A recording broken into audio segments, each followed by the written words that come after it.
సామెతల గ్రంథము 29వ అధ్యాయము 18వ వచనము. దర్శనము లేని ఎడల జనులు నశించిపోతారు అని ఉంటుంది.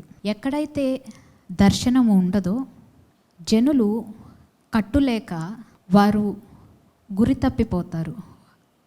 దర్శనము లేకపోవడం అంటే ఎందుకోసం బ్రతుకుతున్నారు, ఎందుకోసం జీవిస్తున్నారు అన్న ఒక ఉద్దేశము వారికి తెలియకపోవడం. ఎప్పుడైతే మనము ఎందుకొరకు బ్రతుకుతున్నామో, మన జీవితానికి ఉద్దేశం ఏంటి అన్నది మనకి తెలియదో, మనము ఒక గురి, ఒక గమ్యము లేకుండా జీవించడం మొదలు పెడతాం. మనం ఎక్కడికి వెళ్ళాలో తెలియకుండా మనం ఎక్కడికైనా ప్రయాణం మొదలు పెట్టామనుకో, మనం మన డెస్టినీని రీచ్ అవ్వగలుగుతామా? మనం గురి వద్దకు వెళ్ళగలుగుతామా? ఎప్పుడైతే మనకి దర్శనం ఉండదో, మన పట్ల ఉద్దేశం ఏంటి అన్నది మనం తెలుసుకోలేకపోతాము. దర్శనానికి ముందు ఏముంటుందంటే ఉద్దేశం ఉంటుంది. దేవుడు ఎప్పుడైనా ఒక వ్యక్తిని దర్శించేటప్పుడు ఆయన ఏం చేస్తాడంటే, దేవునికి ఆ వ్యక్తి పట్ల ఏ ఉద్దేశమైతే కలిగి ఉన్నాడో ఆ ఉద్దేశాన్ని తెలియజేస్తాడు. ఉద్దేశము దేవుడు మన పట్ల కలిగిన దర్శనాన్ని మనకి రివీల్ చేస్తుంది. ఈ భూమి మీద ఊపిరి తీసుకుంటున్న ప్రతి ఒక్కరి పట్ల దేవునికి ఒక ఉద్దేశము, ఒక ప్రణాళిక కలిగి ఉన్నాడు. ఆయన ఉద్దేశము లేకుండా, ఒక ప్రణాళిక లేకుండా ఎవరిని కూడా ఆయన సృష్టించలేదు. ఎందుకనంటే దేవుడు ఏదో నేను ఖాళీగా ఉన్నాను కదా, ఒక మనిషిని చేసేద్దాము, ఎవరో ఒకరిని సృజించి ఈ భూమి మీదకి పంపించేద్దాము అనుకొని ఎవ్వరిని చేయలేదు. దేవుడు ఒక వ్యక్తిని చేసినప్పుడు ఆయన ఒక ఉద్దేశము కలిగి ఒక వ్యక్తిని తయారు చేస్తాడు. సో ఈ వాక్యం వింటున్న ప్రతి ఒక్కరి పట్ల దేవునికి ఒక ఉద్దేశము, ఒక ప్రణాళిక కలిగి ఉంది. ఇక్కడున్న మీ అందరి పట్ల కూడా దేవునికి ఒక ఉద్దేశం కలిగి ఉంది. దేవునికి ఒక ప్రణాళిక కలిగి ఉంది. ఆ ఉద్దేశము, ఆ ప్రణాళిక మనము ఎప్పుడు తెలుసుకుంటామంటే, దేవునితో మనకి సహవాసం కలిగి ఉన్నప్పుడు మనం దేవుడు మన పట్ల కలిగి ఉన్న ఆ ఉద్దేశములను, ఆ ప్రణాళికలను మనం తెలుసుకుంటాం. ఈ భూమి మీద అతి దయనీయమైన వ్యక్తి ఎవరైనా ఉన్నారా అంటే అదెవరంటే, తన జీవితం పట్ల దేవుడు కలిగి ఉన్న ఉద్దేశము తెలుసుకోనని వ్యక్తి. తన జీవితాన్ని గురించిన పర్పస్ ఏంటి, తాను ఎందుకు బ్రతుకుతున్నాడు అన్నది తెలుసుకోలేకపోతే ఈ భూమి మీద అంతకంటే దయనీయమైన వ్యక్తి, అంతకంటే దయనీయమైన పరిస్థితి ఇంకొకటి ఏది ఉండదు. దేవుడు యోసేపుని దర్శించినప్పుడు యోసేపుకి ఒక దర్శనం అనుగ్రహించాడు. ఏమని చెప్పాడంటే, ఆదికాండము 37వ అధ్యాయము 5వ వచనం నుండి చదువుతున్నాను. యోసేపు ఒక కల కని తన సహోదరులతో అది తెలియజెప్పగా వారు అతని మీద మరి పగబట్టిరి. అతడు వారిని చూచి, నేను కనిన ఈ కలను మీరు దయచేసి వినుడి. అదేమనగా, మనము చేనిలో పనలు కట్టుచుంటిమి.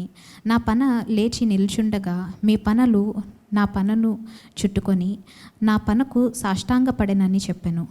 అందుకు అతని సహోదరులు, నీవు నిశ్చయముగా మమ్ము నేలెదవా, మా మీద నీవు అధికారి వగదువా అని అతనితో చెప్పి అతని కలలను బట్టియు అతని మాటలను బట్టియు అతని మీద మరింత పగబట్టిరి.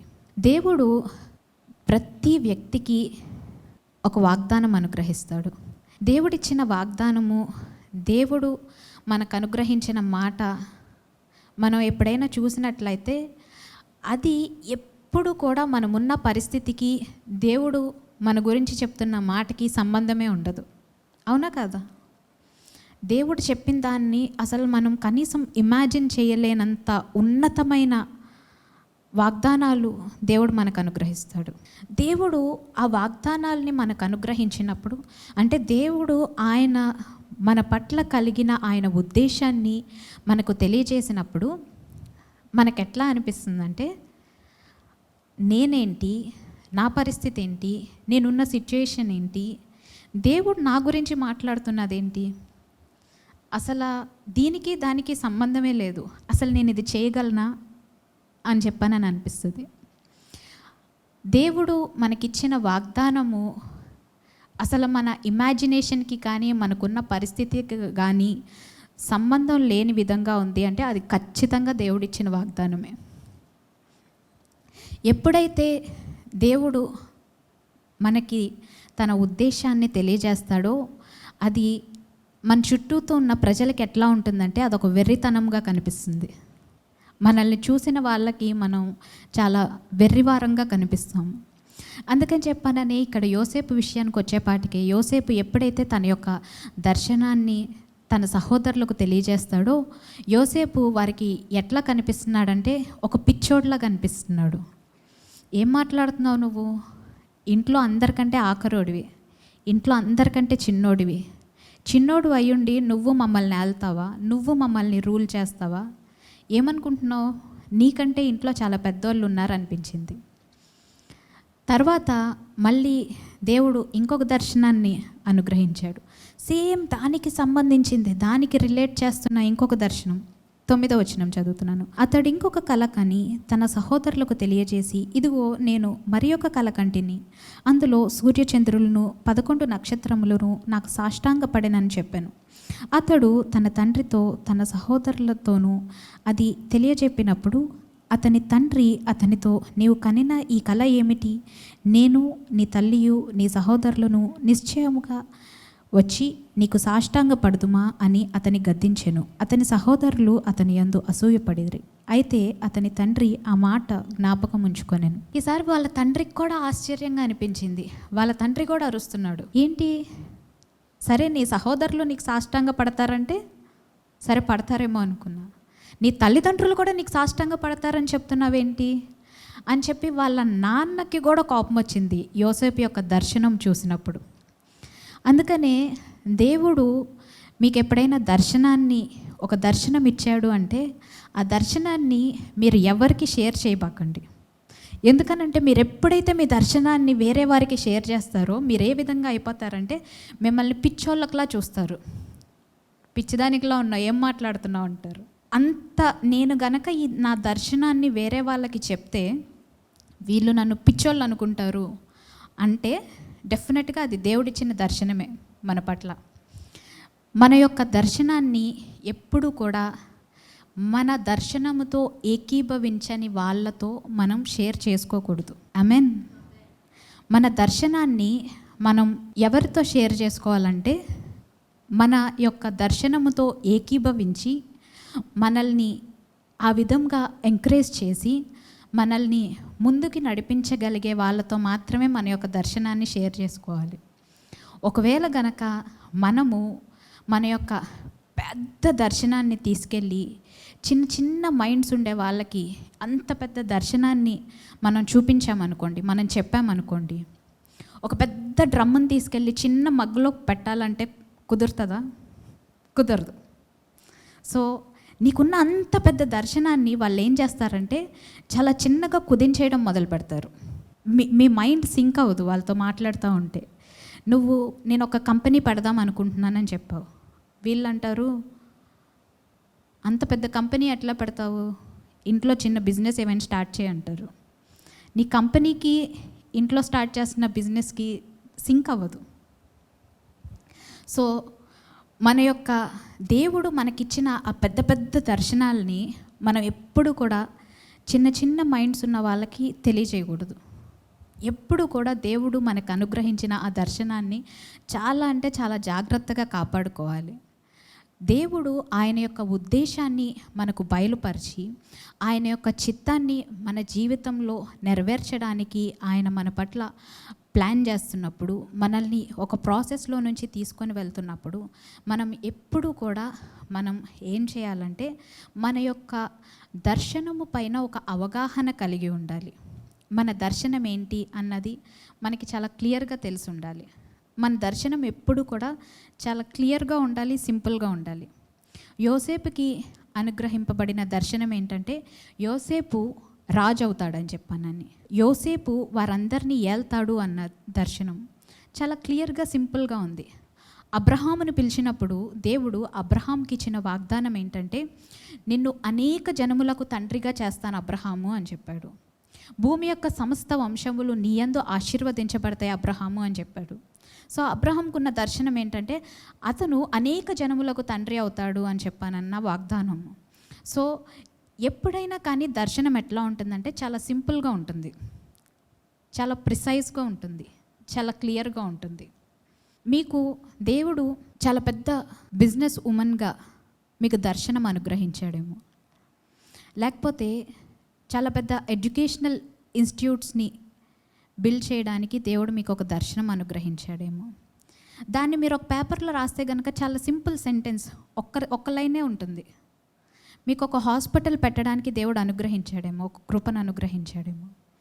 మీకు ఇచ్చిన దర్శనము ఎప్పుడైనా చాలా సింపుల్గా ఉంటుంది. ఎస్తేరుకి దేవుడు అనుగ్రహించిన దర్శనం ఏంటంటే రాణి అవ్వడానికి దేవుడు దర్శనం అనుగ్రహించాడు. ఆమెన్. దావీదుకి దేవుడు అనుగ్రహించిన దర్శనం ఏంటంటే తన ప్రజలైన ఇశ్రాయేలీయులను ఏలడానికి రాజుగా అతన్ని నియమించానని ఒక దర్శనం అనుగ్రహించాడు. మీరు బైబిల్లో ఎవరినైనా తీసుకోండి, వారి యొక్క దర్శనం ఏంటంటే చాలా సింపుల్గా ఉంటుంది, చాలా ప్రిసైజ్గా ఉంటుంది. ఆమెన్. సో మనందరం కూడా దేవుని యొద్ద నుంచి ఒక మాటను పొందుకున్నప్పుడు, లేకపోతే ఒక వాగ్దానాన్ని పొందుకున్నప్పుడు, దేవుడు మన పట్ల కలిగిన ఆ దర్శనం ఏంటి అని దేవుని సన్నిధిలో మనం కనిపెట్టినప్పుడు ఆ దర్శనము మనకు ఎలా ఉంటుందంటే చాలా సింపుల్గా ఉంటుంది. ఇప్పుడు నేను చెప్పిన వేటిల్లో కూడా మీ యొక్క దర్శనం ఉండకపోవచ్చు. ఆమేన్. ఎందుకనంటే దేవుడు మీకు ఇచ్చిన దర్శనము అది మీకే తెలుసు, నాకు తెలియదు. ఆమేన్. దర్శనము ఎప్పుడైనా ఒకరితోనే స్టార్ట్ అవుతుంది.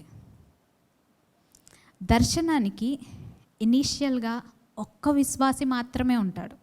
దేవుడు యోసేపుకి రాజు అవుతాడు అని చెప్పానని దర్శనం అనుగ్రహించినప్పుడు అతని యొక్క దర్శనములో ఏకీభవించి అతని యొక్క దర్శనాన్ని నమ్మిన వ్యక్తి ఎవరంటే యోసేపు మాత్రమే. యోసేపు ఒక్కడే నమ్మాడు.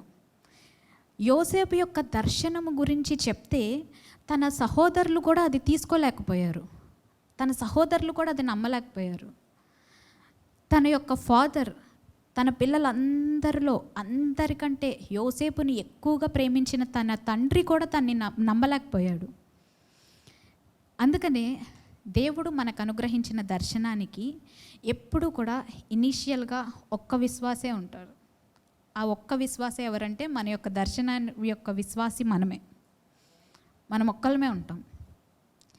ఎప్పుడైతే ఆ దర్శనము మన జీవితంలో ప్రాసెస్ అవ్వడం ప్రజలు చూస్తారో, ఆ దర్శనము నెరవేరిన తర్వాత మనతో పాటు మిగిలిన వాళ్ళందరూ నమ్ముతారు. అంతవరకు కూడా మన యొక్క దర్శనముతో ఎవ్వరూ ఏకీభవించరు. సో ఎప్పుడైతే మన యొక్క దర్శనము లేకపోతే మనము ఏదైతే చేయాలని చెప్పానని మనం ఒక డెస్టినీని, ఒక గోల్ని పెట్టుకొని దేవుని యొక్క ఉద్దేశం కొరకు మనం బ్రతకడం స్టార్ట్ చేస్తామో అప్పుడు మనకు చాలా భయంకరమైన వ్యతిరేకత చూస్తాం. ఎందుకనంటే మనతో పాటు సపోర్ట్ చేసి ఆ దర్శనంలో ఏకీభవించే వాళ్ళు ఎవ్వరూ ఉండరు. అందరికీ మనం చాలా పిచ్చి వాళ్ళకులాగా, చాలా వెర్రి వారకులాగా మనం కనిపిస్తాము. కాబట్టి అందరూ నన్ను ఈ విధంగా చూస్తున్నారు కదా అని చెప్పానని ఎప్పుడు కూడా దేవుడు మనకు అనుగ్రహించిన దర్శనాన్ని పక్కన పెట్టేసి పక్కన వాళ్ళు మనల్ని ఏ విధంగా చూస్తున్నారో ఆ విధంగా మనల్ని మనం చూసుకోవడం మొదలు పెడతామో మన దర్శనం నుంచి మనం పక్కకు తొలగిపోతాం. ఆమెన్. యోసేపు కనుక ఒకవేళ వాళ్ళ అన్నయ్యలు పిచ్చోడికిలా ఉన్నావని చెప్పానని మాట్లాడినప్పుడు, అతన్ని హేళన చేసినప్పుడు యోసేపు కూడా తన్ని తాను పిచ్చోడికిలాగా చూసుకున్నట్లయితే యోసేపు రాజు అయ్యుండేవాడు కాదు. ఆమెన్. మనం ఎప్పుడు కూడా మనల్ని మనం పక్కన వాళ్ళు ఏ విధంగా చూస్తున్నారు అన్న దానికి లిమిట్ చేసుకోకూడదు. మనం ఎప్పుడు కూడా మన దృష్టిని ఏ విధంగా మార్చుకోవాలంటే దేవుడు మనల్ని ఏ విధంగా చూస్తున్నాడు అన్న దానికి మనల్ని మన మైండ్ని రెన్యూ చేసుకుంటా ఆ విధంగా మనల్ని మనం చూసుకోవడం మొదలుపెట్టాలి. దేవుడు ఏ రోజైతే యోసేపుకి ఒక దర్శనం అనుగ్రహించాడో, రాజుగా నిన్ను చేస్తానని చెప్పానని ఎప్పుడైతే దేవుడు యోసేపుకి ఆ దర్శనం అనుగ్రహించాడో, ఆ రోజు నుంచి యోసేపు ఏం చేస్తున్నాడంటే తన్ని తాను ఒక రాజుగా చూసుకోవడం మొదలుపెట్టాడు. ఏ పరిస్థితులు ఉన్నప్పటికీ కూడా, జైల్లో ఖైదీగా ఉన్నప్పటికీ కూడా అతను తన్ను తాను ఖైదీగా చూసుకోవట్లేదు. అతను ఏం చూస్తున్నాడంటే సింహాసనాన్ని చూస్తూ ఉన్నాడు. పోతిఫర్ ఇంటికి బానిసగా వెళ్ళినప్పుడు అక్కడ కూడా తన్ని తాను ఒక బానిసగా చూసుకోవట్లేదు. అతను ఏ విధంగా చూసుకుంటున్నాడంటే తన్ని తాను సింహాసనం మీద రాజుగానే చూసుకుంటున్నాడు. అతను ఏ పరిస్థితిలో ఉన్నప్పటికీ కూడా అతను చూస్తున్నది ఏంటి అంటే సింహాసనాన్ని చూస్తూ ఉన్నాడు. సో దర్శనం అనేది ఎప్పుడు కూడా మన కనుదృష్టి పైన ఆధారపడి ఉండదు. దర్శనం అనేది ఎప్పుడు కూడా దేనిపైన ఆధారపడి ఉంటుందంటే మన హృదయం పైన ఆధారపడి ఉంటుంది. దేవుడు మనతో ఏ విధంగా మాట్లాడతాడంటే, దేని ద్వారా మాట్లాడతాడంటే తన ఆత్మ ద్వారా మనతో మాట్లాడతాడు. సో ఆత్మ చెప్పు సంగతులు ఎవరు గ్రహిస్తాడు?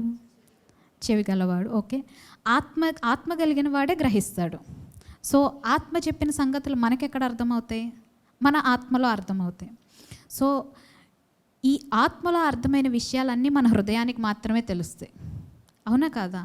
మన కంటికి మన చుట్టూతో ఉన్న పరిస్థితులన్నీ చాలా వ్యతిరేకంగా ఉన్నప్పటికీ కూడా మన హృదయంలో దేవుడు మన పట్ల కలిగిన ఆ ఉద్దేశము, మన పట్ల కలిగిన ఆ దర్శనాన్ని మనకు తెలియజేసినప్పుడు మన దృష్టి అంతా కూడా ఎక్కడుండాలంటే దేవుడు మనకు అనుగ్రహించిన ఆ దర్శనం పైన మాత్రమే ఉండాలి. ఎప్పుడైతే మనము దేవుడు మనకు అనుగ్రహించిన ఆ దర్శనముతో బాగా నిండిపోయి ఉంటామో అప్పుడు మన చుట్టూత ఎంత భయంకరమైన పరిస్థితులు ఉన్నప్పటికీ కూడా మన దృష్టి వాటిపైకి వెళ్ళదు. అంటే మన మనోనేత్రాలు, మన ఆత్మీయమైన నేత్రాలు వాటన్నిటిని పక్కన పెట్టేస్తాయి. మీకు ఒక చిన్న ఎగ్జాంపుల్ చెప్తా. మీకు రేపు మార్నింగ్ ప్రిలిమ్స్ ఎగ్జామ్ ఉంది, నెక్స్ట్ వీక్ ప్రిలిమ్స్ ఎగ్జామ్ ఉంది. మీరు ఎగ్జామ్ కోసం ప్రిపేర్ అవుతూ ఉన్నారు. ఎగ్జామ్ కోసం ప్రిపేర్ అవుతూ ఉంటే ఈలోపు మీకు అనుకోని ఏదైనా ఒక ఇన్సిడెంట్ జరిగింది. ఎవరైనా వచ్చి మిమ్మల్ని ఏదైనా అనడం కానీ, లేకపోతే ఇంట్లో వాళ్ళు తిట్టడం కానీ, లేకపోతే ఇట్లాంటివి ఏమైనా జరిగినాయి అనుకో, మీరు ఇంట్లో వాళ్ళు తిట్టారన్న దీన్ని పట్టించుకుంటారా? లేకపోతే నెక్స్ట్ వీక్ నాకు ఎగ్జామ్ ఉంది, నేను అది చదవాలని చెప్పానని మీ దృష్టి అంతా దాని మీద ఉంటుందా? డెఫినెట్గా ఎగ్జామ్ మీదే ఉంటుంది. ఎందుకనంటే మీకు అది ఇంపార్టెంట్, ఇది కాదు. ఏముంది, వీళ్ళు తిడితే రేపైనా ఆడవచ్చు, ఎగ్జామ్ అయిపోయిన తర్వాత అయినా ఆడవచ్చు కూర్చొని. కానీ ఎగ్జామ్ అట్లా కాదుగా. ఆ టైంకి మనం ఎగ్జామ్ రాయాలి. సో మన ప్రిపరేషన్ అంతా కూడా దేని మీద ఉంటుంది? మన గురి దేని మీద అయితే ఉంటుందో దాని మీద ఉంటుంది. మనం దేని కొరకైతే మన హృదయాన్ని సిద్ధపరచుకున్నామో దాని మీద ఉంటుంది. మన హృదయాన్ని ఎప్పుడు దేనిపైన సిద్ధపరచుకోవాలంటే దేవుడు మనకు అనుగ్రహించిన ఆ దర్శనం పైన సిద్ధపరచుకోవాలి. మనం ఎప్పుడైతే మన హృదయాన్ని దేవుడు మనకు అనుగ్రహించిన దర్శనం పైన సిద్ధపరచుకుంటామో మన చుట్టూత ఎట్లాంటి పరిస్థితులు ఉన్నప్పటికీ కూడా అవేం చేస్తాయంటే మనల్ని డిస్ట్రాక్ట్ చేయలేకపోతాయి. ప్రతి ఒక్కరూ ఈజీగా చేయగలిగిన ఒక పని ఏంటంటే వదిలేయడం, క్విట్టింగ్. మనందరికీ ఇయర్ స్టార్టింగ్లో చాలా ఉన్నతమైన గోల్స్ ఉంటాయి. ఇయర్ స్టార్ట్ అవ్వగానే మనం న్యూ ఇయర్ రిజల్యూషన్స్ చాలా పెట్టుకుంటాం, చాలా అనుకుంటాం. ఈ ఇయర్ నుంచి ఇట్లా చేయాలి, ఇట్లా ఉండాలి, ఇక్కడికి వెళ్ళాలి, ఇది చేయాలి, లేకపోతే ఇంతసేపు ప్రార్థన చేసుకోవాలి, ఇంతసేపు వాక్యంలో సమయాన్ని గడపాలి అని చెప్పి చాలా రిజల్యూషన్స్ పెట్టుకుంటాము. కానీ 2 months అయ్యేపాటికే మనం చూసుకుంటే జనవరి 1st వీక్లో మనం చేసిన పనులన్నీ ఏవైతే ఉన్నాయో అవి 2 months తర్వాత మనం చేయం. అవునా కదా? నేను చాలాసార్లు చేశాను అట్లా. ప్రతి మనిషి అంతే. ఎందుకనంటే మన దృష్టి దానిపైన నుంచి తొలగిపోతుంది. మనం ఏవైతే మనం కొన్ని పెట్టుకున్నామో, రిజల్యూషన్స్ పెట్టుకున్నామో దానిపైన నుంచి మన దృష్టి ఆటోమేటిక్గా తొలగిపోతుంది. అలా కాకుండా మన దృష్టి అంతా కూడా మనం ఏ రిజల్యూషన్స్ అయితే మనం పెట్టుకున్నామో దానిపైనే కాన్సన్ట్రేట్ చేసి అదే చేస్తా దాన్నే చూస్తా అదే చేస్తూ ఉన్నాం అనుకోండి, ఈవెన్ డిసెంబర్ వచ్చినా కానీ జనవరి కంటే ఇంకా తీవ్రంగా ఇంకా ఉన్నతంగా మనం ఏవైతే పెట్టుకున్నామో వాటినే చేస్తూ ఉంటాం కానీ వాటి నుంచి తొలగిపోము. అవునా కదా? అందుకనే దేవుని యొక్క దర్శనము చేత మనము ఎప్పుడైతే సంధించబడతామో, దేవుడు ఎప్పుడైతే మనకు ఒక దర్శనాన్ని అనుగ్రహిస్తాడో అప్పుడు మనం ఏం చేయాలంటే దేవుడు అనుగ్రహించిన ఆ దర్శనాన్ని మన హృదయంలో మనం నింపుకోవడం మొదలుపెట్టాలి. అమ్మ అంత బాగానే ఉంది, మరి మా హృదయంలో ఏ విధంగా నేను ఆ దర్శనాన్ని నింపుకోగలుగుతాను, మరి ఎట్లా పెట్టుకోవాలి? జనరల్గా ఉండే ప్రాబ్లమే కదా డైవర్ట్ అయిపోవడం. మనిషికి అందరు డైవర్ట్ అయిపోతాం కదా, మరి ఎట్లాగా అంటే డాగ్. ఇప్పుడు మీకు అందరికీ ఏం కనిపించింది? ఒక కుక్క బొమ్మ కనిపించింది. సో ఇప్పుడు మేరీ గారికి కనిపించిన కుక్క వేరు, రమా గారికి కనిపించిన కుక్క వేరు. అవునా కదా? అక్కడ సుజాత గారికి కనిపించిన కుక్క వేరు. అందరికీ డిఫరెంట్ కైండ్స్ ఆఫ్ డాగ్స్ కనిపించి ఉండొచ్చు. ఎందుకని? నేను చెప్పింది ఏంటి? డాగ్ అన్న. సో ఇప్పుడు నేను డాగ్ అనగానే మీకు కనిపించింది ఒక డాగ్ పిక్చర్. కొంతమందికి వైట్ డాగ్ కనిపించవచ్చు, కొంతమందికి బ్లాక్ డాగ్ కనిపించవచ్చు, కొంతమందికి పెద్ద డాగ్ కనిపించవచ్చు, different kinds of dog. So ఇప్పుడు నేను అన్నాను ఎ బిగ్ డాగ్. సో ఇప్పుడు అందరికీ పెద్ద డాగ్ కనిపిస్తుంది. ఇప్పుడు నేను అన్నాను a big brown dog. So ఇప్పుడు అందరికీ కూడా ఒక పెద్ద బ్రౌన్ డాగ్గే కనిపిస్తుంది. So a big brown dog with white legs. So ఇప్పుడు అందరికీ ఒక పెద్ద బ్రౌన్ కుక్క విత్ 4 వైట్ లెగ్స్ కనిపిస్తుందా? ఎప్పుడైతే నేను చెప్పింది నా మైండ్లో ఉన్నది ఎగ్జాక్ట్గా మీరు చూడాలి అంటే నేను దానికి ఇంకా ఎక్కువ వర్డ్స్ యాడ్ చేయాలి. అవునా కదా? The more I describe the more you'll get the same picture. నేను ఏదైతే నా మైండ్లో అనుకుంటున్నానో దాని గురించి నేను ఎక్కువ చెప్తా ఉన్నాను అనుకోండి, అప్పుడు నా మైండ్లో ఏ పిక్చర్ అయితే ఉందో అదే పిక్చర్ మీరు చూడగలుగుతారు. సో నేను ఈ రోజంతా కూర్చొని నేను ఆ డాగ్నే డిస్క్రైబ్ చేస్తూ ఉన్నాను అనుకోండి, మీకు ఈవినింగ్ అయ్యేపాటికే నా మైండ్లో ఏ పిక్చర్ అయితే ఉందో సేమ్ అదే ఎగ్జాక్ట్ పిక్చర్ మీకు వచ్చేస్తుంది. అవునా కదా? సో దేవుడు మనకి కలిగిన ఆయన యొక్క దర్శనము మనకి ఆ విధంగా అర్థం అవ్వాలి అంటే the more word we get, the more clear our vision will be. ఎప్పుడైతే దేవుని యొక్క వాక్యము మన హృదయంలో ఇంకా ఎక్కువ నింపబడుతుందో అప్పుడేం జరుగుతుందంటే దేవుడు మన పట్ల కలిగిన ఆ దర్శనాన్ని మనం అంత క్లియర్గా చూడగలుగుతాం. ఆమెన్. ఆదికాండము 12వ అధ్యాయము 1వ వచనం నుండి చదువుతున్నాను. యెహోవా, నీవు లేచి నీ దేశము నుండి నీ బంధువుల యొద్ద నుండి నీ తండ్రి ఇంటి నుండి బయలుదేరి నేను నీకు చూపించు దేశమునకు వెళ్ళుము. నిన్ను గొప్ప జనముగా చేసి నిన్ను ఆశీర్వదించి నీ నామమును గొప్ప చేయుదును. నీవు ఆశీర్వాదముగా నుందువు. నిన్ను ఆశీర్వదించు వారిని ఆశీర్వదించెదను, నిన్ను దూషించు వారిని శపించెదను. భూమి యొక్క సమస్త వంశములు నీ యందు ఆశీర్వదించబడునని అబ్రాముతో అనగా యెహోవా అతనితో చెప్పిన ప్రకారము అబ్రాము వెళ్ళెను. దేవుడు అబ్రహామును పిలిచినప్పుడు అబ్రహాముకి ఇదొక 7-fold బ్లెస్సింగ్. దేవుడు ఏమని చెప్తాడంటే, అబ్రహాము, నేను నీకు ఒక ప్రదేశానికి చూపిస్తాను, అక్కడికి వెళ్ళు. అక్కడికి వెళ్తే నేనేం చేస్తానంటే నేను అనేక జనములకు ఆశీర్వాదంగా చేస్తాను, భూమి యొక్క సమస్త వంశములు నీ యందు ఆశీర్వదించబడును అని చెప్పానని ఒక 7-fold బ్లెస్సింగ్ అబ్రహాంకి ఇస్తాడు. చెప్పగానే అబ్రహాం లెగిసి ఎక్కడికి వెళ్ళాలో తెలియకుండా మొత్తం అన్నీ సర్దుకొని బయలుదేరి వెళ్ళిపోయాడు. వెళ్ళిపోయిన తర్వాత కొన్ని రోజులు గడిచిపోతూ ఉంది. దేవుడు అబ్రహాంకి ఇచ్చిన వాగ్దానం ఏంటి? నిన్ను అనేక జనములకు తండ్రిగా చేస్తాను అని చెప్పానని. రోజులు గడిచిపోతున్నాయి కానీ అబ్రహాము మాత్రం దేవుడిచ్చిన ఆ దర్శనాన్ని తన జీవితంలో చూడలేకపోతున్నాడు. ఆ దర్శనాన్ని చూడలేక అతను చాలా ఇబ్బంది పడతా ఉన్నాడు. అయితే 13వ అధ్యాయము 14వ వచనం చదువుతున్నాను.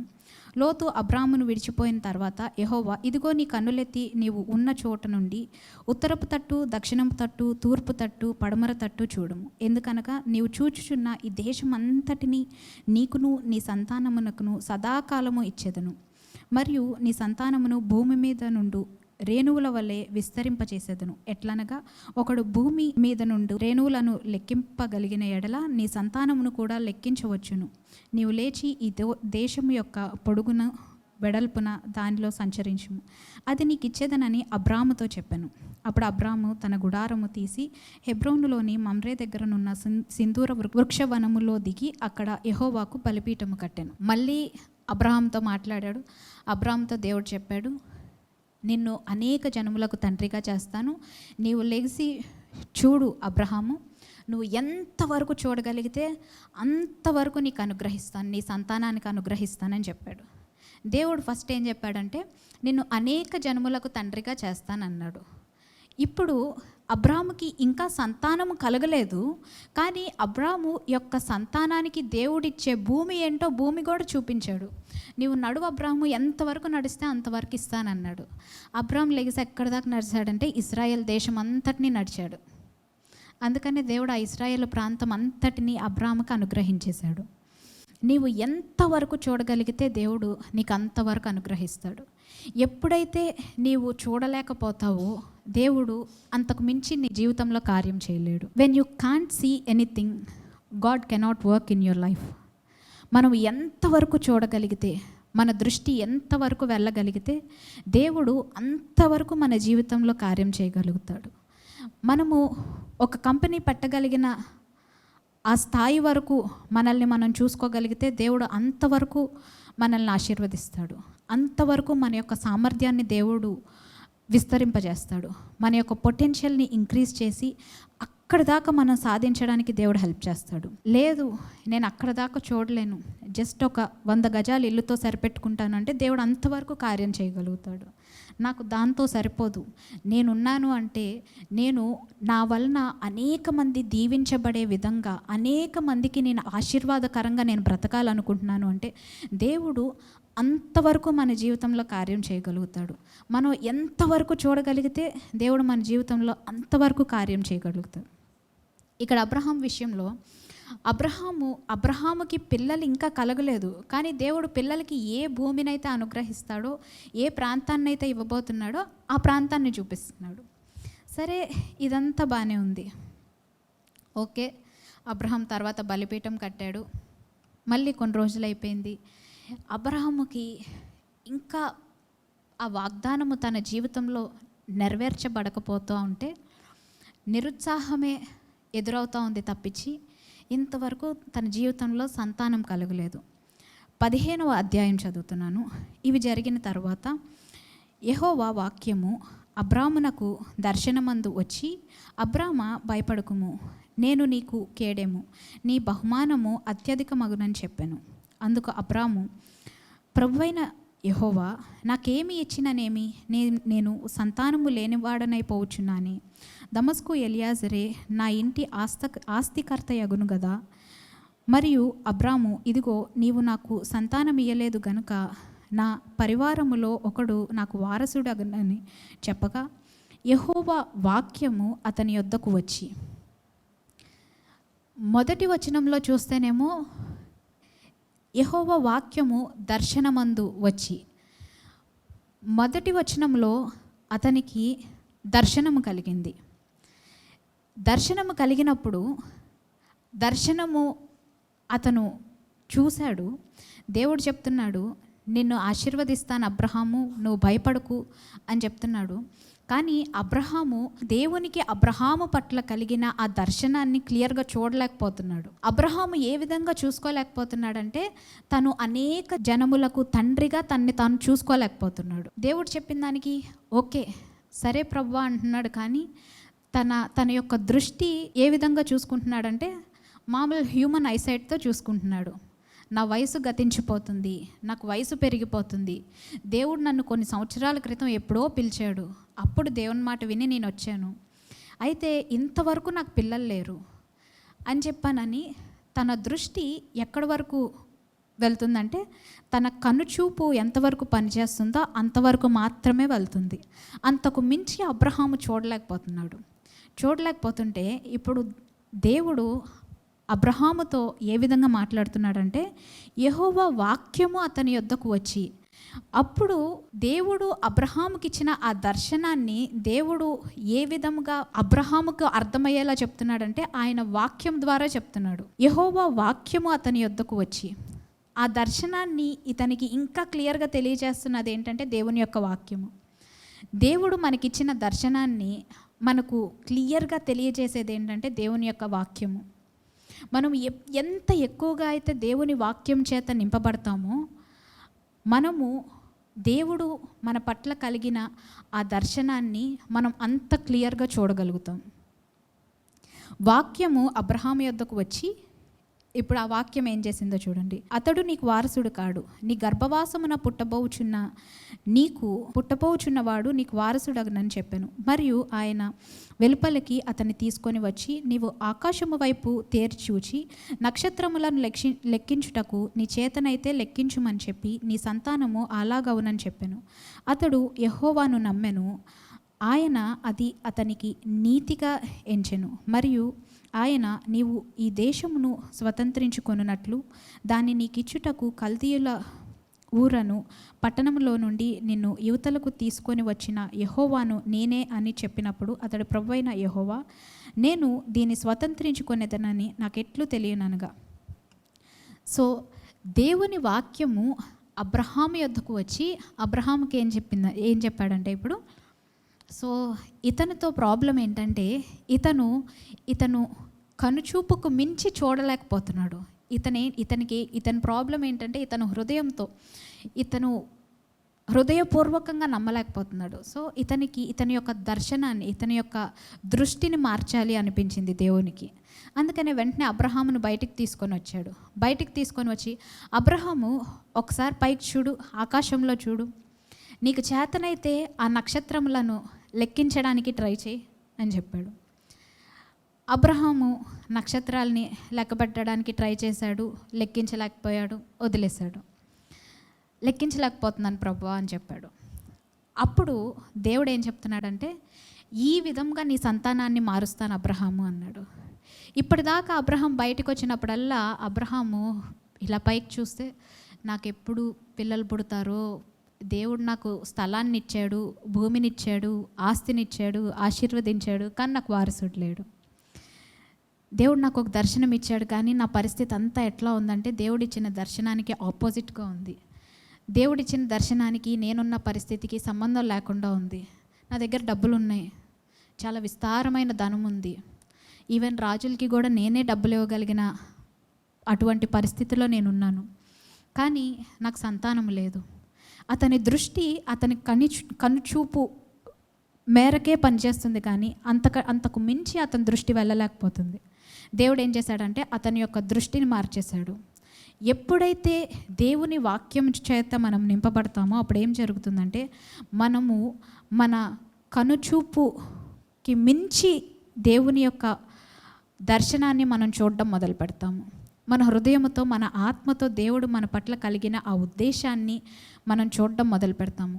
ఎప్పుడైతే ఆ పిక్చర్ మనకు కలుగుతుందో దేవుడు దాన్ని మన జీవితంలో నెరవేర్చడానికి ఆయన తన కార్యాన్ని స్టార్ట్ చేస్తాడు. ఆమేన్, హల్లెలూయా. మన యొక్క దర్శనాన్ని మనము ఏ విధంగా మనం రీచ్ అవ్వగలుగుతామంటే వాక్యం చేత నింపబడడం ద్వారా మనము మన యొక్క దర్శనాన్ని మనం రీచ్ అవ్వగలుగుతాము. చాలామందికి ఏమనుకుంటారంటే మన లైఫ్లో సక్సెస్ఫుల్గా ఉండాలనుకుంటాం, అవునా కదా? ప్రతి ఒక్కరికి ఒక గోల్ ఏంటంటే నా జీవితంలో నేను సక్సెస్ఫుల్గా ఉండాలి అనుకుంటాం, అవునా కదా? అసలు వాట్ ఈజ్ సక్సెస్? సక్సెస్ అంటే ఏంటి?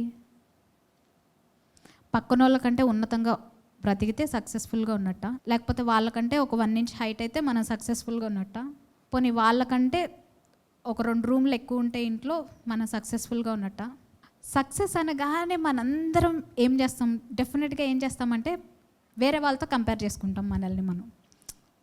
వాళ్ళకుందా, మన దగ్గర ఏముంది, వాళ్ళకంటే ఎక్కువ ఉందా లేదా, అంతే కదా. వాళ్ళకంటే ఎక్కువ డబ్బులు ఉన్నాయా లేదా, వాళ్ళకంటే పెద్ద ఇంట్లో ఉంటున్నామా లేదా, వాళ్ళకంటే ఉన్నతంగా ఉంటున్నామా లేదా అనుకుంటాం.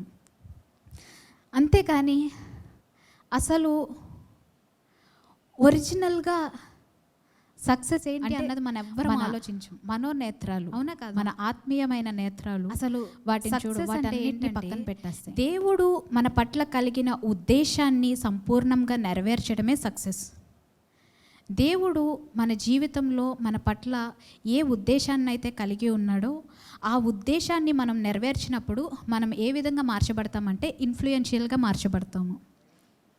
మనము మన ద్వారా అనేక మంది ఇంపాక్ట్ అయ్యే విధంగా మనము మార్చబడతాము. ఎప్పుడైతే దేవుని ఉద్దేశాలను మనం సంపూర్ణంగా నెరవేరుస్తామో అదే మన జీవితంలో సక్సెస్ అంటే. ఆమెన్. అందుకనే మనము సక్సెస్ఫుల్గా ఉండాలి అంటే ఎప్పుడు కూడా మనల్ని మనం వేరే వాళ్ళతో కంపేర్ చేసుకోకూడదు. ఎప్పుడైతే మనల్ని మనం వేరే వాళ్ళతో కంపేర్ చేసుకుంటామో మనం ఏం చేస్తున్నామంటే మన యొక్క వాల్యూని తగ్గించుకుంటున్నాం, మనల్ని మనం లిమిట్ చేసేసుకుంటున్నాం, మనల్ని మనం కుదించేసుకుంటున్నాము. ఎందుకనంటే పక్కని వాళ్ళకిలాగా మనం ఉండడానికి, అసలు పక్కన వాళ్ళకిలాగా ఉండడానికి పక్కన వాళ్ళు స్టార్ట్ చేసిన దగ్గర మనం స్టార్ట్ చేసామా? వాళ్ళకున్న ఆపర్చునిటీస్ అన్నీ మనకున్నాయా? వాళ్ళకున్న రిసోర్సెస్ అన్నీ మనకున్నాయా?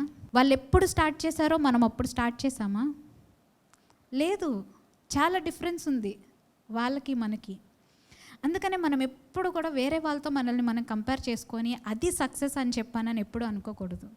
మన సక్సెస్ అంతా దేనిపైన ఆధారపడి ఉంటుందంటే దేవుడు మనకిచ్చిన దర్శనాన్ని సంపూర్ణంగా నెరవేర్చడమే మన జీవితంలో సక్సెస్ అంటే. సో మరి మనం సంపూర్ణంగా నెరవేర్చామో లేదో మనకి ఏ విధంగా తెలుస్తుంది? యోసేపుకి రాజు అవ్వడానికి చాలా సంవత్సరాలు టైం పట్టింది, అవును కదా. అబ్రహాముకి దేవుడు సంతానం అనుగ్రహించడానికి 25 సంవత్సరాలు టైం పట్టింది. ఎస్తేరు రాణి అవడానికి చాలా సంవత్సరాలు టైం పట్టింది. దావీదును సమూయేలు అభిషేకించిన తర్వాత దావీదు ఇశ్రాయేలీల పైన రాజు అవ్వడానికి చాలా సంవత్సరాలు టైం పట్టింది, అవునా కదా. మనం ఈ రోజున చూసిన పిక్చర్ ఈ రోజు జరిగిపోదు. దేవుడు మనకి ఏదైతే దర్శనాన్ని చూపిస్తాడో, ఏదైతే దేవుడు మనకు అనుగ్రహిస్తాడో అది వెంటనే ఈరోజే లేకపోతే రేపు పొద్దున్నే కళ్ళు తెరవగానే పొద్దున్నే మనకు ఆ దర్శనం జరిగిపోదు. దేవుడు చూపించింది అది జరగడానికి టైం పట్టిద్ది. సో మనం ఇంకా అదే దర్శనం పైన, మనం అదే ట్రాక్లో మనం ఆ దర్శనం యొద్దకే వెళ్తున్నామా లేదా అన్నది మనకి ఏ విధంగా తెలుస్తుంది అంటే నిన్నటికి ఈరోజుకి మనము మన యొక్క దర్శనానికి ఎంత దగ్గరగా వెళ్ళాము అన్నది మన యొక్క సక్సెస్ని నిర్ణయిస్తుంది. సో మనము ఎవరితో కంపేర్ చేసుకోవాలంటే మనల్ని మనమే మనతోనే కంపేర్ చేసుకోవాలి. మనం సక్సెస్ఫుల్గా ఉన్నామో లేదో తెలియాలంటే నిన్నటికి ఈరోజుకి మనము మన యొక్క ఉద్దేశములోనికి, మన యొక్క దర్శనములోనికి, మన యొక్క డెస్టినీకి మనం ఎప్పుడైతే దగ్గరగా చేర్చబడతామో మనం సక్సెస్ఫుల్గా ఉన్నట్టే. We are on track. హల్లెలూయా. మనం ఎప్పుడైతే మన యొక్క దర్శనాన్ని పెట్టుకొని ఆ దర్శనము కొరకు మనం ఏమి చేయకుండా, దేవుడు నాకు ఒక దర్శనం అనుగ్రహించాడు, దేవుడు నాకు ఒక వాగ్దానం దయచేశాడు, సో దేవుడే దాన్ని నెరవేర్చుకుంటాడని చూస్తున్నాను నేను అని అనుకుంటే అది జరిగిపోదు. ప్రతిరోజు కూడా మనము మన యొక్క దర్శనానికి, మన యొక్క ఉద్దేశానికి మనం దగ్గరగా చేర్చబడాలి. సో మనం సక్సెస్ఫుల్గా ఉండాలి అంటే ప్రతిరోజు మనల్ని మనతో మనం కంపేర్ చేసుకోవాలి.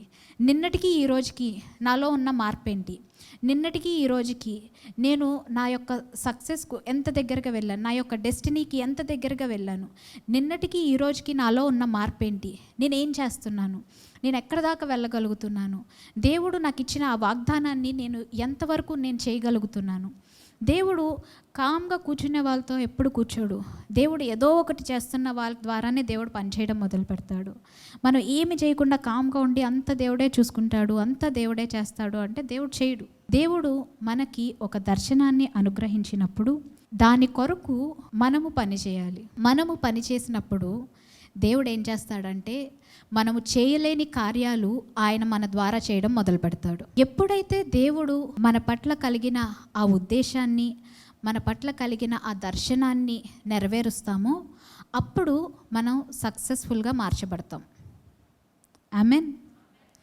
దేవుడు అబ్రహాముకు అనుగ్రహించిన దర్శనం ఏంటంటే అనేక జనములకు తండ్రి అవుతాడని చెప్పానని. అది ఆయన నమ్మాడు, అది దేవుడు తన జీవితంలో నెరవేర్చాడు. అబ్రహామును అనేక జనములకు తండ్రిగా చేశాడు. దేవుడు అబ్రహాము పట్ల కలిగిన ఉద్దేశం ఏంటంటే భూమి యొక్క సమస్త వంశములు ఆయన యందు ఆశీర్వదించబడ్డం. గల్తీలోకి రాసిన పత్రికలో కూడా ఏమని ఉంటుందంటే మనందరము కూడా క్రీస్తు ద్వారా రక్షణ పొందిన మనందరము కూడా అబ్రహాము యొక్క ఆశీర్వచనముకు వారసులము అని ఉంటుంది. మనం ఏ విధంగా అబ్రహాము యొక్క ఆశీర్వాదాలకు వారసులం అయిపోయామంటే క్రీస్తు రక్తంలో కడుగబడడం వలన. సో అబ్రహాము అప్పుడు కొన్ని వేల సంవత్సరాల క్రితం అబ్రహామును ఆశీర్వదించిన ఆ ఆశీర్వాదము దేవుడు ఏం చేశాడంటే అబ్రహాము ఒక్కడితో లిమిట్ చేయలేదు. ఆ యొక్క ఆశీర్వాదాన్ని దేవుడు ఈ భూమి మీద ప్రతి ఒక్కరూ అదే విధంగా ఆశీర్వదించబడాలనుకున్నాడు.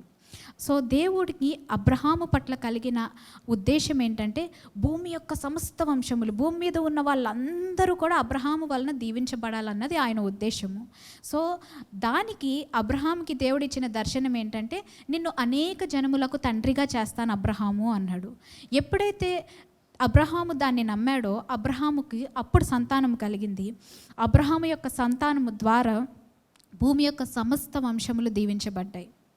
ఎప్పుడైతే దేవుడు యోసేపుకి దర్శనం అనుగ్రహించాడో యోసేపుని రాజుగా చేస్తానన్నాడు. రాజుగా ఎందుకు చేస్తానన్నాడు?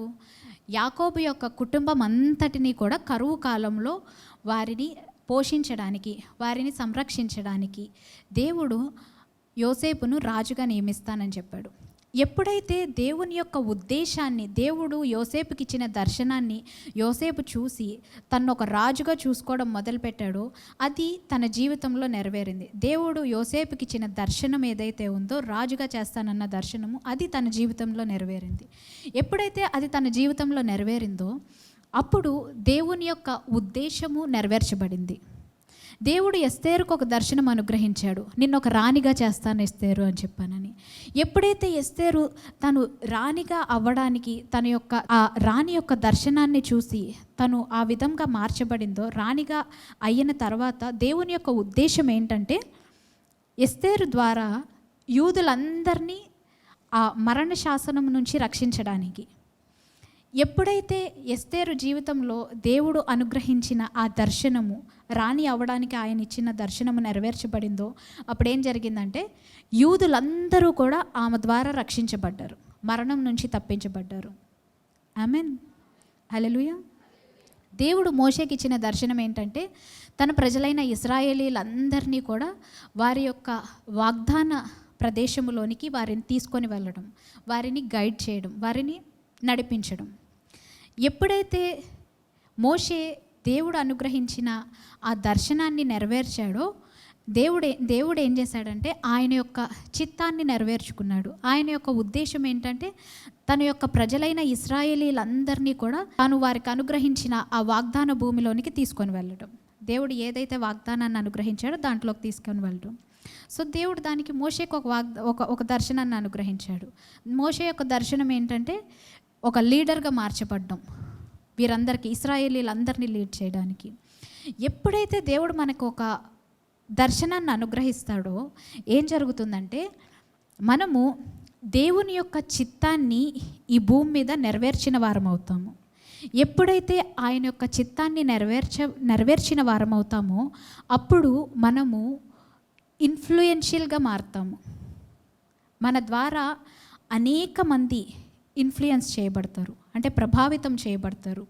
అనేకులు మనల్ని చూసి చాలా సక్సెస్ఫుల్గా ఉన్నారు వీళ్ళు అని చెప్పానని మన గూర్చి చెప్పుకునే విధంగా మనం మార్చబడతాము.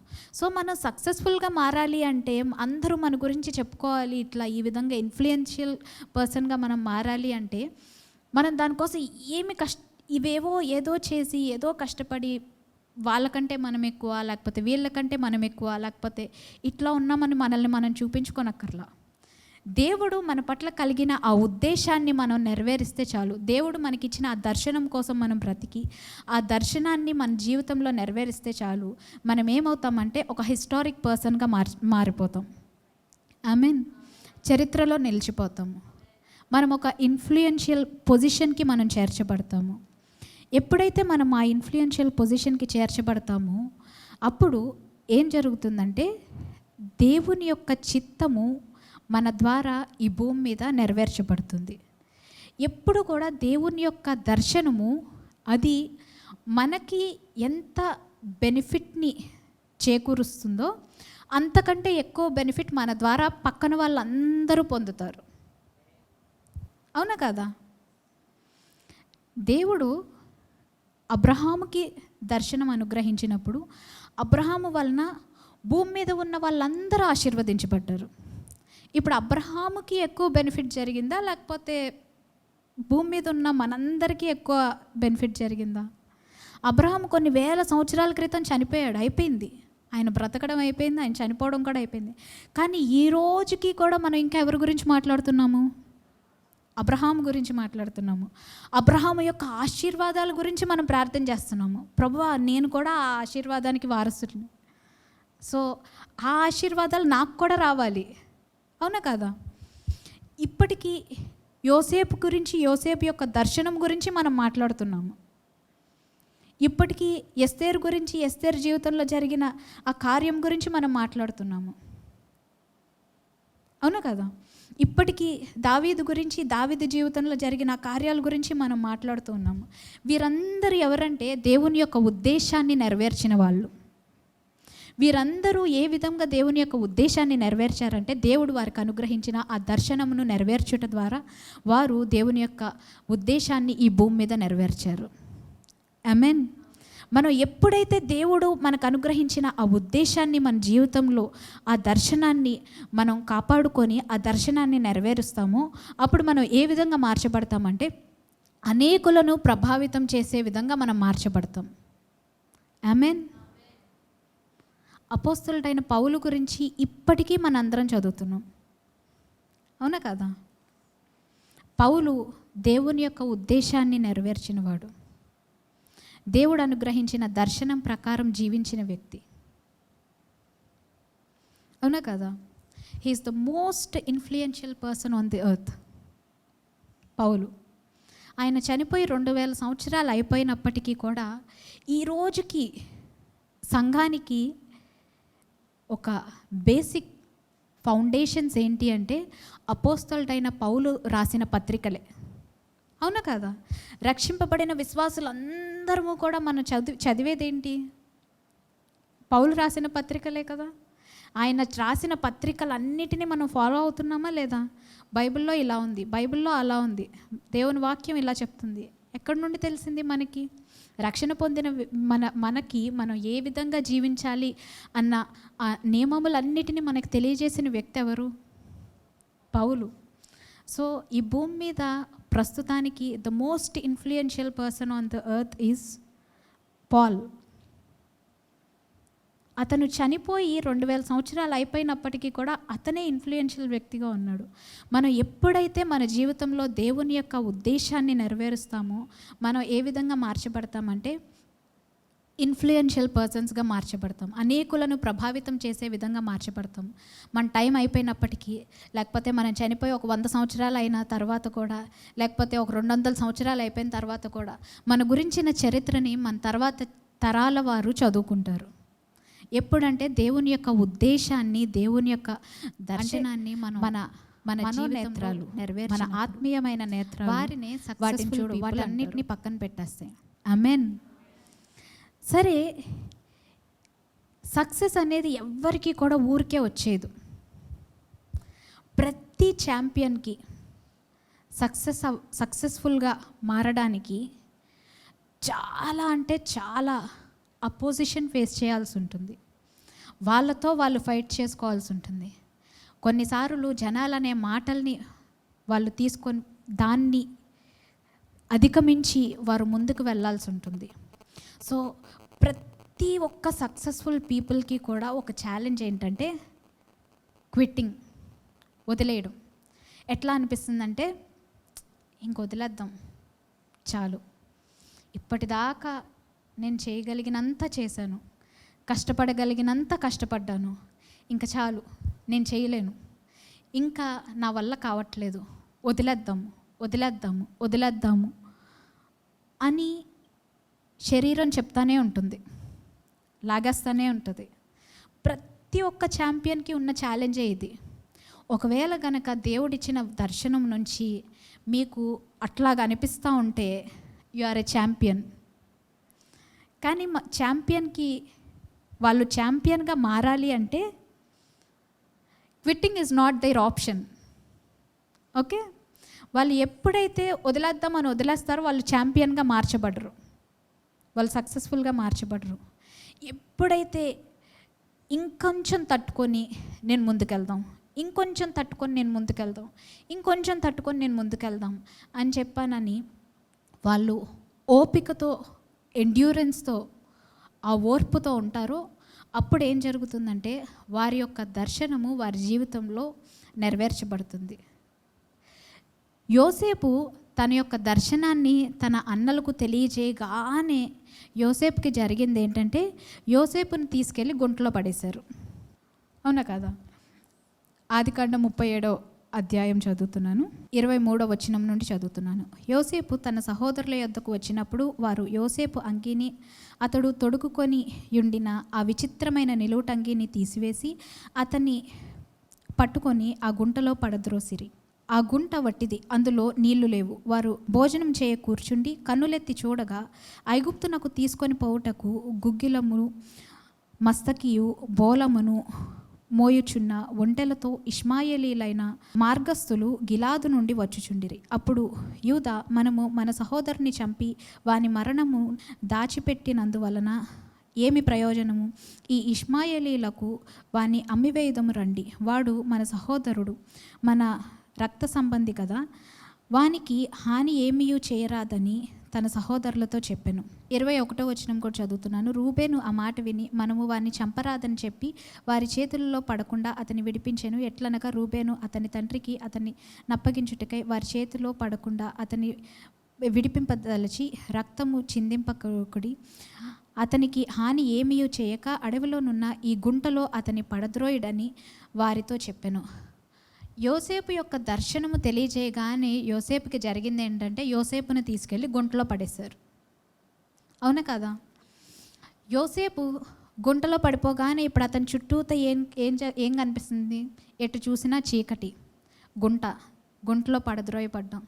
ఏంటి ప్రభువా, రాత్రి చూస్తే కలొచ్చింది, కల్లోనేమో నేను రాజయ్యాను, పొద్దున్నే చూస్తే గుంటలో పడ్డాను, వీళ్ళు తీసుకొచ్చి నన్నేమో గుంటలో వేశారు, రాజుకి గుంటకే ఉన్న సంబంధం ఉందా?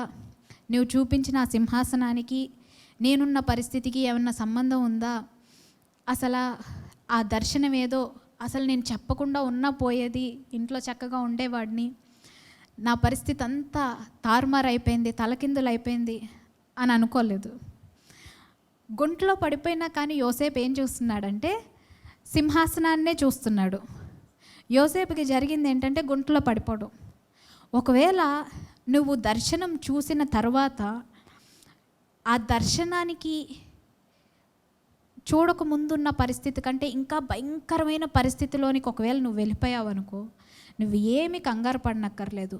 ఎందుకనంటే నీ శత్రువు నిన్నెక్కడ పడేశాడంటే ఒక గుంటలో పడేశాడు. ఆ గుంట ఏ గుంట అంటే కరెక్ట్గా నీవు ఏ సింహాసనం మీదకైతే వెళ్ళాలో ఆ సింహాసనానికి కనెక్ట్ చేసే హైవే. ఆమేన్. 25వ వచనంలో చూసినట్లయితే వారు భోజనం చేయ కూర్చుండి కన్నులెత్తి చూడగా ఐగుప్తునకు తీసుకొని పోవుటకు, ఎక్కడికి తీసుకొని పోవుటకు? ఐగుప్తునకు తీసుకొని పోవుటకు. యోసేపు ఫరో అవ్వాల్సింది ఎక్కడ? ఐగుప్తులోనే. వీళ్ళు ఎక్కడికి పంపిస్తున్నారు? ఐగుప్తుకే పంపిస్తున్నారు. సో ఒకవేళ నువ్వు దర్శనం చూసిన తర్వాత ఏదైనా భయంకరమైన పరిస్థితి, లేకపోతే కృంగిపోయే పరిస్థితి, అసలు నేను ఇది చూడకముందే నా పరిస్థితి బాగుంది, ఇంతకుముందే బాగున్నాను, ఇప్పుడు చాలా దయనీయమైన పరిస్థితిలోనికి వెళ్ళిపోయాను, నేనేంటి గుంట్లో పడిపోయిన పరిస్థితిలోనికి వెళ్ళిపోయాను అని చెప్పాను, నువ్వు కంగారు పడాల్సిన అవసరం లేదు. నీ శత్రువు కరెక్ట్గా నిన్నేం చేశాడంటే, నిన్ను హైవేకి కనెక్ట్ చేసే, ఆ సింహాసనానికి కనెక్ట్ చేసే ఆ హైవే పక్కనే ఉన్న గుంట్లోనే పడేశాడు తప్పించి నేను ఎక్కడ దూరంగా పడేయలేదు. ఆమేన్. దేవుడు ఆ సింహాసనానికి కనెక్ట్ చేసే ఆ హైవేకి పక్కనే ఉన్న గుంటలోకే నిన్ను అలో చేశాడు. ఆమేన్. ఆ సింహాసనంకి ఏ హైవే అయితే, ఏ రహదారి అయితే కనెక్ట్ చేస్తుందో ఆ రహదారికి పక్కనే ఉన్న గుంటలోనే పడేసే విధంగా దేవుడు నీ శత్రువుని అలో చేశాడు తప్పించి నిన్ను దేవుడు అన్యాయం చేయలేదు. అందుకనే మన యొక్క దర్శనానికి వ్యతిరేకమైన పరిస్థితులు మనం చూసినప్పుడు మనం వాటిని చూసి కృంగిపోకూడదు. మన దృష్టి అంతా కూడా మనం దేనిపైన ఆక్యుపై అయిపోయి ఉండాలంటే దేవుడు మనకిచ్చిన దర్శనం పైనే ఆక్యుపై అయిపోయి ఉండాలి. సో అందుకని గుంట్లో పడిపోతే అప్పుడు యోసేపు ఏం చేస్తున్నాడంటే సింహాసనాన్నే చూస్తున్నాడు. కరెక్ట్గా అదే టైంలో ఇష్మాయేలీలు వచ్చారు. వాళ్ళు ఎక్కడికి తీసుకొని వెళ్తున్నారు? ఐగుప్తుకు తీసుకొని వెళ్తున్నారు.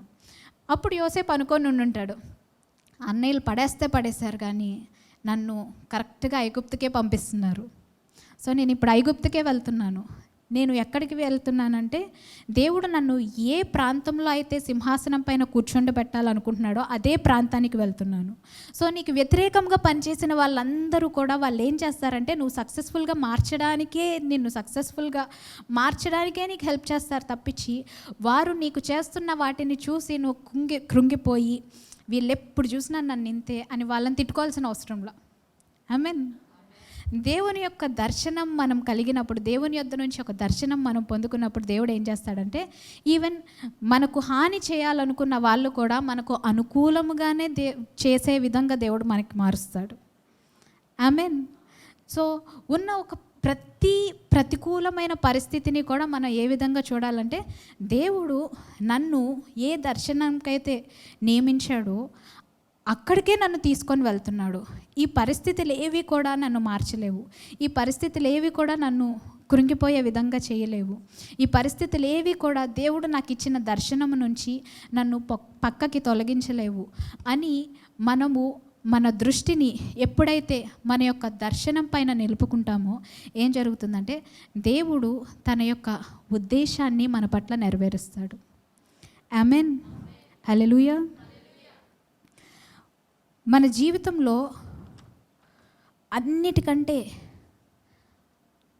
ముఖ్యమైనది ఏదైనా ఉన్నదా అంటే దేవుని యొక్క చిత్తాన్ని, దేవుని యొక్క ఉద్దేశాన్ని మన జీవితంలో నెరవేర్చడమే. ఈ రోజుల్లో మనం చూసినట్లయితే చాలామంది ఫ్యామిలీస్ కూడా బ్రోకెన్ ఫ్యామిలీస్ లాగా అయిపోయినాయి. ఈ మధ్యన చూస్తే చాలా ఎక్కువ డైవోర్స్ రేట్ పెరిగిపోయింది. అవునా కదా? డైవోర్స్ రేట్ ఎప్పుడూ లేని విధంగా చాలా ఎక్కువ పెరిగింది. అసలు నాకు పెళ్ళై 10 years అయింది. ఈ ప్రపంచంలో ఏ మ్యారేజ్ కూడా చాలా హ్యాపీ మ్యారేజ్ అని, లేకపోతే ఏమంటారు చాలా పేర్లు ఉంటాయి కదా, లేకపోతే లవ్లీ కపుల్ అని, ఇట్లాంటివి ఏమీ ఉండవు. నిజంగా ఏం కావాలంటే పెళ్ళికి ముందు మీరు అట్లా అనుకోవచ్చు, కానీ పెళ్ళైన తర్వాత అనుకోరు అట్లాగా. అవునా కదా? ఇక్కడ మీరు అందరు పెళ్ళైన వాళ్ళు ఉన్నారు కదా, మీరు చెప్పండి, మ్యారేజ్ ఈజ్ ఎ హ్యాపీ మ్యారేజా? చెప్పండి. కాదు. హ్యాపీ మ్యారేజ్ అన్న మాట మనకి ఎప్పుడు అనిపిస్తుంది అంటే పెళ్ళికి ముందే అనిపిస్తుంది. పెళ్ళైన తర్వాత అసలు ఈ మాట ఎక్కడి నుండి వచ్చింది, ఎవరు కనిపెట్టారు అని అనుకుంటాం మనం. అవునా కదా? నేను కూడా అనుకున్నా చాలాసార్లు, హ్యాపీ మ్యారేజా, నన్ను అసలు ఎవరు చెప్పారు ఇది హ్యాపీ మ్యారేజ్ అని అనిపించేది. అవునా కదా? ఎవరైనా మ్యారీడ్ కపుల్ని అడగండి, నిజంగా హ్యాపీ మ్యారేజ్ అన్న మాటే ఉండదు. ఎవరైనా ఉన్నారా హ్యాపీ మ్యారేజ్ అని చెప్పేవాళ్ళు? నేను సో ఈ పెళ్ళైన 10 ఇయర్స్లో నేను నేర్చుకున్నది ఏంటంటే, నేను తెలుసుకున్నది ఏంటంటే, నేను డిస్కవర్ చేసింది ఏంటంటే, మ్యారేజ్ అనేది హ్యాపీ మ్యారేజ్ కాదు. మ్యారేజ్ అనేది ఏంటంటే 2 people dying to their self and living for the purpose and the vision that God gave. ఇంకా నేర్చుకుంటున్నాను నేను. ప్రస్తుతానికి ఇక్కడి వరకు నేర్చుకున్నా. నేను ఇంకా అంతకుమించి నేర్చుకున్న తర్వాత చెప్తాను. ప్రస్తుతానికి నాకు అర్థమైన విషయం ఏంటంటే, మ్యారేజ్ అనేది 2 people dying to their self. వాళ్ళు ఈ మ్యారీడ్ లైఫ్ దీన్ని ఒక హ్యాపీ మ్యారేజ్గా ఉంచడానికి ప్రతిరోజు ఇద్దరు అనేక మార్లు చనిపోవాల్సిన పరిస్థితి వస్తుంది. అవునా కదా? So 2 people dying to their self and living for one purpose and one vision is called marriage. ఇది నా డెఫినిషన్. అంటే ప్రస్తుతానికి ఇప్పటి వరకు నేను డిస్కవర్ చేసింది ఇదన్నమాట. ఇక్కడి వరకు డిస్కవర్ చేశాను. సో దీని తర్వాత నేను ఇంకా స్టిల్ లెర్నింగ్. 10 ఇయర్సే కాబట్టి ఇంకా నేర్చుకుంటున్నాను. నేర్చుకున్న తర్వాత ఇంకా చెప్తాను మీకు. అవునా కదా? సో మ్యారేజ్ బాండింగ్ని కాపాడుకోవాలి అంటే అసలు వాళ్ళిద్దరు ఎందుకు పెళ్లి చేసుకున్నారు అన్నది తెలియాలి. అవునా కదా? చాలామంది ఈరోజు ఎందుకు విడిపోతున్నారంటే, వాళ్ళు అసలు ఎందుకు పెళ్లి చేసుకున్నారో, వాళ్ళు ఆ వ్యక్తిని ఎందుకు పెళ్లి చేసుకున్నారో వాళ్ళకి తెలీదు. They don't know the purpose of their marriage. దేవుడు వారి యొక్క వివాహానికి ఏ ఉద్దేశం అయితే కలిగి ఉన్నాడో ఆ ఉద్దేశము వారికి తెలియదు. వారి యొక్క వివాహానికి సంబంధించిన విజన్ ఏంటో వారికి తెలియదు. ఎప్పుడైతే వారు ఎందుకు ఆ వ్యక్తిని పెళ్లి చేసుకున్నారు అన్న ఆ పర్పస్ వాళ్ళకి అర్థమవుతుందో అప్పుడు ఏం చేస్తారంటే, ఎంత డిస్కరేజ్మెంట్ ఉన్నా, ఎంత భయంకరమైన పరిస్థితులు వచ్చినా, ఎన్ని ఓర్చుకోవాల్సిన ఇబ్బందులు వచ్చినా వాళ్ళు వాటన్నిటిలో నుంచి ఓపికతో ఆ ఎండ్యూరెన్స్తో ఉంటారు. చాలామంది ఆడవాళ్ళు ఏమనుకుంటారంటే, మేమే ఓర్చుకుంటున్నాము, మేమే సహిస్తున్నాము, మేమే ఇబ్బందులు పడుతున్నాము అనుకుంటారు. పెళ్ళి ఆడవాళ్ళు ఒక్కరికే జరగదు, ఇద్దరికి జరుగుతుంది. వైఫ్ అండ్ హస్బెండ్ ఇద్దరికి జరుగుతుంది. సో ఈ మ్యారేజ్ని మ్యారేజ్గా ఉంచాలి అంటే ఇద్దరి బాధ్యత ఉంటుంది. వైఫ్ది ఉంటుంది, హస్బెండ్ది ఉంటుంది. సో ఇద్దరూ సాక్రిఫైస్ చేసుకునేవి చాలా ఉంటాయి. అవునా కదా? పెళ్ళైన ఒక 40 ఇయర్స్ తర్వాత ఎవరినైనా మనం కదిలించి అడిగితే వైఫ్కి ఉన్న ఇబ్బందులు వైఫ్ చెప్తుంది, హస్బెండ్కి ఉన్న ఇబ్బందులు హస్బెండ్ కూడా చెప్తాడు. అవునా కదా? ఎప్పుడైనా కానీ ఒక రిలేషన్షిప్ ఆ విధంగా నడవాలి అంటే దాని యొక్క ఉద్దేశము, దాని యొక్క దర్శనము రెండు తెలియాలి. సో మనం ఎప్పుడైతే వివాహానికి సిద్ధపడతామో మనకు తెలియాల్సింది ఏంటంటే, ఫస్ట్ థింగ్ మనం ఎందుకని ఈ వ్యక్తిని పెళ్లి చేసుకుంటున్నాము, దేవుని యొక్క ఉద్దేశం ఏంటి. దేవుని ఉద్దేశం తెలిసినప్పుడు, దేవుని యొక్క దర్శనం తెలిసినప్పుడు ఎన్ని ఇబ్బందులు వచ్చినా కానీ మనం దేన్ని చూస్తామంటే దేవుని యొక్క ఉద్దేశాన్ని చూస్తాము, దేవుని యొక్క దర్శనాన్ని చూస్తాము. దేవుని యొక్క దర్శనాన్ని చూసినప్పుడు ఏం జరుగుతుందంటే, మనం గుంట్లో పడిన పరిస్థితులు వచ్చినప్పటికీ కూడా, లేదు దేవుడు ఈ వివాహంలో దేవుడు నా కొరకు ఏర్పరిచిన ఆ సింహాసనాన్నే నేను చూస్తాను తప్పించి, దేవుడు నన్ను ఈ వివాహం ద్వారా ఎంతమందికి నన్ను ఆశీర్వాదకరంగా ఎంతమందిని దీవించాలనుకుంటున్నాడో, నా వివాహం జరగడం వలన ఎంతమందిని ఈ వివాహం ద్వారా దీవించబడుతున్నారు అన్నది దాన్నే మనం చూస్తాం తప్పించి మనం పడుతున్న ఆ ఇబ్బందుల్ని మనం చూడం. ఒకవేళ ఉన్నప్పటికీ కూడా వాటిని తట్టుకోవడానికి ప్రయత్నిస్తాం. అవును కదా? ఈ రోజున ఈ డైవర్స్ రేట్ ఎక్కువ అయిపోవడానికి కారణం ఏంటంటే, వాళ్ళకి విజన్ తెలీదు, పర్పస్ తెలీదు. నిజంగానే కనుక వాళ్ళు ఎందుకు ఆ వివాహం చేసుకుంటున్నారు అన్నది వాళ్ళకి తెలిస్తే వాళ్ళకొక క్లారిటీ ఉంటే, వాళ్ళకొక విజన్ ఉంటే విడిపోరు. అవునా కాదా? ఎప్పుడైతే మనకొక విజన్ ఉండదో, మనకొక క్లారిటీ ఉండదో, మనం ఏం చేస్తామంటే ఈజీగా క్విట్ అయిపోతాం.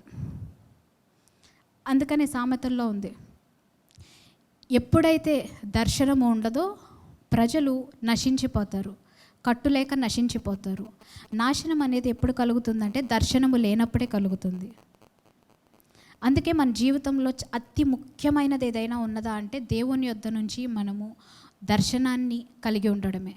దేవుడు మన పట్ల కలిగిన ఆ దర్శనాన్ని నెరవేర్చడమే.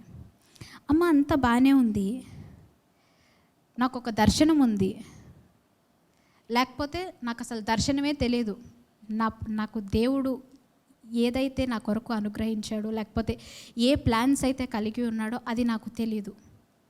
రెండు ఉంటాయి. కొంతమందికి దర్శనం ఉంటుంది, కానీ ఆ దర్శనము ఏ విధంగా తన జీవితంలో నెరవేర్చాలన్నది తెలియదు.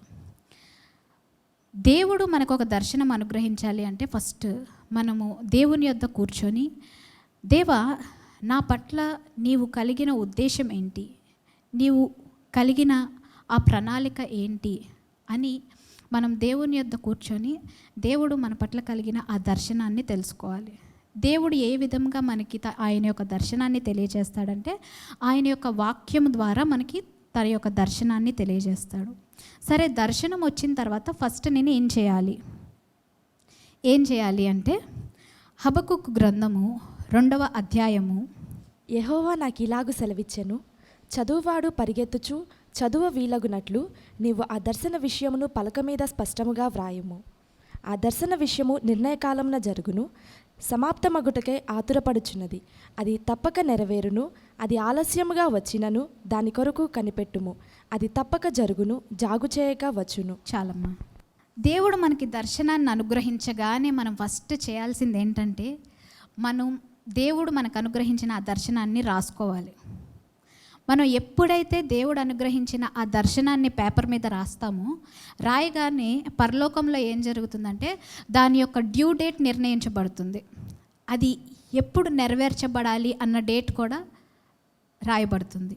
సో అందుకని చెప్పానని అది తప్పక జరుగును అనుంది. అది ఆలస్యముగా వచ్చినను దాని కొరకు కనిపెట్టును, అది తప్పక జరుగును, జాగు చేయక వచ్చును. ఆలస్యంగా వచ్చినను తప్పక జరుగుతుంది, కానీ జాగు చేయకుండానే వస్తుంది. ఓకే, నీకు ఇచ్చిన దర్శనము లేట్ అవుతుందేమో నన్ను కంగారు పడొద్దు, అది తప్పకుండా నెరవేరుతుంది. కానీ నువ్వేం కంగారు పడొద్దు, అది ఫాస్ట్గానే జరుగుతుంది. ఆలస్యంగా వస్తుంది అంటున్నాడు, త్వరగా జరుగుతుంది అంటున్నాడు. ఏంటి అంటే అది ఎప్పుడు జరుగుతుందంటే టైంకి జరుగుతుంది. మనం అనుకున్న టైంకి కాదు, దేవుడు నిర్ణయించిన టైంకి అది జరుగుతుంది. దేవుని టైమింగ్ ఎప్పుడు కూడా పర్ఫెక్ట్ టైమింగ్. మనం అనుకున్న టైం ఒక్కొక్కసారి మిస్ అవ్వచ్చు, ఒక్కొక్కసారి ఎర్లీగా అయిపోవచ్చు, ఒక్కొక్కసారి లేట్ అవ్వచ్చు. కానీ దేవుడు నిర్ణయించిన టైం మాత్రం పర్ఫెక్ట్ టైమింగ్. అవునా కదా? ఎప్పుడైతే దేవుడు మనకు అనుగ్రహించిన దర్శనాన్ని మనం బుక్లో రాసుకుంటామో, ఒక పేపర్ తీసుకొని దేవుడిచ్చిన దర్శనాన్ని రాస్తామో, ఏం జరుగుతుందంటే దాని యొక్క డ్యూ డేట్ నిర్ణయించబడుతుంది. అది ఎప్పుడు మన జీవితంలో నెరవేర్చబడాలి అన్నది దేవుడు దాన్ని నిర్ణయిస్తాడు. నెక్స్ట్ థింగ్ మనం ఏం చేయాలంటే మన యొక్క దర్శనాన్ని మనము కాపాడుకోవాలి. Guard your vision. ఫస్ట్ది write your vision and second one is guard your vision. కీర్తనల గ్రంథము 119వ కీర్తన 37వ వచనము. వ్యర్థమైన వాటిని చూడకుండా నా కన్నులు త్రిప్పివేయుము. ప్రభువా, నా కన్నులు నీవిచ్చిన దర్శనము కాకుండా వేరే వాటిని, వ్యర్థమైన వాటిని, నీవిచ్చిన దర్శనానికి వ్యతిరేకమైన వాటిని నేను చూడకుండా నా కన్నులను త్రిప్పివేయి. ప్రభువా, నీవిచ్చిన దర్శనాన్ని నేను జాగ్రత్తగా కాపాడుకోవాలి. నా దృష్టి ఎప్పుడు కూడా నీవిచ్చిన దర్శనం పైనే ఉండే విధంగా మార్చు ప్రభువా అని మనము ఆ దర్శనము యొక్క కాన్షియస్తో, ఆ యొక్క అవగాహన కలిగి ఉండాలి. మన దృష్టి మన దర్శనం పై నుండి తప్పిపోకుండా చూసుకోవాలి. And third thing, what is your contribution to your vision? దర్శనం ఉంది, నీ దృష్టి దర్శనం పైనే ఉంది. నీ దృష్టి దర్శనం పైన నుంచి తప్పిపోకుండా చూసుకుంటున్నావు, అంతవరకు బాగానే ఉంది. సో దేవుడు నీకు ఇచ్చిన ఆ దర్శనం కొరకు నువ్వేం చేస్తున్నావు? The more the word, the more you will go near to your vision. నువ్వు ఎంత ఎక్కువగా వాక్యం ధ్యానిస్తూ ఉంటావో ఏం చేస్తావంటే ఆ వాక్యము చేత నడిపించబడతావు. మనము దేనికైతే అప్పగించుకుంటామో దాని చేత నడిపించబడతాము. ఆమేన్. రోమీయులకు రాసిన పత్రికలో ఉంటుంది, మనము దేనికైతే అప్పగించుకుంటామో మనము దాని చేత నడిపించబడతాము. మనము వాక్యానికి మనల్ని మనం ఎక్కువగా అప్పగించుకుంటే అప్పుడు ఏం జరుగుతుంది? వాక్యం చేత మనం నడిపించబడతాము. వాక్యం చేత నడిపించబడ్డం అంటే దేవుని చేత నడిపించబడ్డము. ఆది అందు వాక్యం ఉండను, వాక్యము దేవుని యొద్ద ఉండను, వాక్యము దేవుడై ఉండను. దేవుని వాక్యము చేత నడిపించబడ్డం అంటే దేవుని చేత నడిపించబడ్డమే. దేవుడు నీకు ఒక దర్శనాన్ని అనుగ్రహించినప్పుడు, దేవుడు నీకు దేవుడు తన ఉద్దేశాన్ని నీకు తెలియజేసినప్పుడు, దేవుడు నడిపిస్తున్నాడు అంటే దేవుడు నిన్ను ఎటువైపు నడిపిస్తాడంటే ఆయన యొక్క దర్శనము వైపునే నిన్ను నడిపిస్తాడు తప్పించి ఆయన నిన్ను డైవర్ట్ చేయడు. ఆమేన్. సో మనము వాక్యాన్ని ఎక్కువగా ధ్యానించినప్పుడు దేవుడు ఏం చేస్తాడంటే మన యొక్క ప్రతి అడుగును ఆయన నిర్ణయిస్తాడు. ప్రతి ఒక్క అడుగును ఆయన నియమించి మనల్ని ముందుకు తీసుకొని వెళ్తాడు. ఇంకొకటి, మనము మన యొక్క దర్శనానికి వ్యతిరేకమైన పరిస్థితులను మనం చూసినప్పుడు, మనకు అర్థం కాని పరిస్థితులని మనం చూసినప్పుడు మనం ఏం చేయాలంటే దేవుణ్ణి స్తుతించాలి. స్తుతి ఏం చేస్తుందంటే మనకు తెలియని పరిధిలోనికి మనల్ని తీసుకొని వెళ్తుంది, ప్రమోట్ చేస్తుంది. స్తుతి మనల్ని ఎప్పుడైనా ఏం చేస్తుందంటే ప్రమోషన్ ముందుకు తీసుకొని వెళ్తుంది తప్పించి మనల్ని వెనక్కి తీసుకొని రాదు. ఆమెన్. మీరు బైబిల్ గ్రంథంలో ఎక్కడ చూసినా కానీ మికాయేలు అనే దేవదూతను చూసారో? మికాయేలు మనకి ఎక్కడ కనిపిస్తాడంటే ఏదైనా యుద్ధం జరిగినప్పుడు కానీ లేకపోతే ఏదైనా ఒక ఫైట్ ఉన్నప్పుడు కానీ మికాయేలు కనిపిస్తాడు. దానియేలు దగ్గరకు వచ్చినప్పుడు మికాయేలు పంపించబడ్డాడు. మికాయేలు ఎందుకని పంపబడ్డాడంటే పర్షియన్ కింగ్ని జవాబు దానియేలుకి రాకుండా పర్షియన్ కింగ్ అడ్డగిస్తున్నాడు కాబట్టి ఆ పారసీక దేశపు రాజుతో ఫైట్ చేయడానికి మికాయేలు పంపబడ్డాడు. సో నేనేమనుకుంటానంటే ఈ మికాయేలు పైన దేవుని సింహాసనం దగ్గర ఒక ఫైటర్ ఏంజల్ ఏమో ఒకవేళ. సో ఈ ఆర్మీ వింగ్ అంతటినీ కూడా, లేకపోతే ఏదైనా ఒక ఫైట్ ఉంటే ఈ ఫైటింగ్ వింగ్ అంతటినీ కూడా లీడ్ చేసేది ఎవరు అంటే మికాయేలు. సో గాబ్రియల్ దేవదూత తెలుసు కదా మీకు. మీరు ఎప్పుడైనా ఈ గాబ్రియల్ గురించి చూడండి. గాబ్రియలు ఏం చేస్తాడంటే ఏదైనా ఒక ఇన్ఫర్మేషన్ ఉందనుకో, ఏదైనా ఒక విషయం పరలోకంలో జరుగుతున్న ఒక ఇన్ఫర్మేషన్ ఉంటే ఇప్పుడు అర్జెంటుగా అది తీసుకొచ్చి చెప్పేది ఎవరంటే గాబ్రియల్. అందుకే మరియ దగ్గరికి ఎవరు వచ్చి చెప్పాడు? గాబ్రియల్ వచ్చి చెప్పాడు. అక్కడ గొల్లల దగ్గరికి ఎవరు వెళ్ళి చెప్పాడు? గాబ్రియల్ వెళ్ళి చెప్పాడు. ఇదిగో మీకు ఒక కుమారుడు అనుగ్రహింపబడుతున్నాడు, లోకరక్షకుడు పుట్టబోతున్నాడు. ఎవరు చెప్పారు? గాబ్రియల్ చెప్పాడు. సో ఈ గాబ్రియల్ ఎవరంటే chief of communications, media. So ఏదైనా ఇన్ఫర్మేషన్ పరలోకం నుంచి రావాలంటే ఫస్ట్ ఎవరు వచ్చేస్తారు? గాబ్రియల్ వచ్చి చెప్తాడు. సో ఈ ఈ ఇన్ఫర్మేషన్ అంతా, ఈ కమ్యూనికేషన్ అంటే లీడ్ చేసేది ఎవరంటే మనోనేత్రాలు, మన ఆత్మీయమైన నేత్రాలు. వాటిని చూడు. పరలోకంలో వర్షిప్ టీం ఉంది కదా, మరి వర్షిప్ టీంని లీడ్ చేయాల్సింది ఎవరు? Lucifer. He is the worship leader. ఈ వర్షిప్ లీడర్ ఏం చేశాడు? దేవుని సింహాసనాన్ని అధిరోహించడానికి ట్రై చేసి అతను కిందకు పడద్రోయబడ్డాడు. ఇప్పుడు వర్షిప్ టీం అంతటికి ఏమైపోయిందంటే వర్షిప్ లీడర్ లేకుండా పోయింది. సో పరలోకంలో వర్షిప్ జరుగుతుంది కానీ ఎవరిష్టం వచ్చినట్టు వాళ్ళు వర్షిప్ చేయడం మొదలుపెట్టారు. సో దేవునికి ఎట్లాగైపోయిందంటే మంచి వర్షిప్ ఇక్కడ పరలోకంలో ఎవ్వరు సరిగ్గా చేయడానికి ఎవ్వరు లేరు, అరే అన్న ఒక డిస్సాటిస్ఫాక్షన్ ఉండిపోయిందేమో. సో అందుకని చెప్పానని భూమి మీద మనం దేవుణ్ణి స్తుతించడం మొదలు పెట్టగానే దేవుడు ఏం చేస్తున్నాడంటే ఆ సింహాసనంతో పాటు భూమి మీదకి మన పైనకి దిగి వచ్చి ఆయన మన జీవితంలో కార్యం చేయడం మొదలు పెడుతున్నాడు. ఆమెన్. అందుకని మనకి మన జీవితంలో అసలు ఎప్పుడు అనుకోని పరిస్థితులు, లేకపోతే భయంకరమైన పరిస్థితులు, లేకపోతే నా జీవితంలో ఏమీ అర్థం కావట్లేదు ప్రభువా, ఇట్లాంటి పరిస్థితులు ఏంటి, లేకపోతే నేనేం చేయాలో నాకు తెలియట్లేదు, నాకు తోచట్లేదు, నాకు అర్థం కావట్లేదు అన్న పరిస్థితులు మనం ఎప్పుడైనా చూసినప్పుడు మనం ఏం చేయాలంటే దేవుణ్ణి స్తుతించడం మొదలుపెట్టాలి. ప్రభువా ఏం జరుగుతుందో నాకు తెలీదు, కానీ నా జీవితము నేను నీకు అప్పగించాను, నీ అధికారానికి నా జీవితాన్ని అప్పగించాను కాబట్టి నా జీవితంలో ఏ చెడు జరగదు, ఎందుకనంటే నువ్వు జరగనివ్వవు, అందుకని నిన్ను స్తుతిస్తున్నాను దేవా నీకు వందనాలు అని మనం ఎప్పుడైతే స్తుతించడం మొదలు పెడతామో దేవుని సింహాసనము మన జీవితంలో పనిచేయడం మొదలు పెడుతుంది. దేవుడు తన సింహాసనంతో పాటు మన జీవితం పైన తను అధిరోహించి కూర్చుంటాడు. కాబట్టి ఆయన యొక్క సింహాసనానికి ఆయనకు వ్యతిరేకముగా ఏ దయ్యమే కానీ నరకంలో ఎంత పెద్ద దయ్యమైనా పనిచేయదు. ఆమెన్. కాబట్టి మనకు అర్థం కాని పరిస్థితులు, మన దర్శనానికి చాలా వ్యతిరేకమైన పరిస్థితులు, మనం చూస్తున్న దానికి చాలా ప్రతికూలమైన పరిస్థితులు మనం చూస్తున్నప్పుడు ఏం చేయాలంటే ప్రభువా థ్యాంక్ యూ ప్రభువా అని చెప్పానని దేవుణ్ణి స్తుతించాలి. హల్లెలూయా.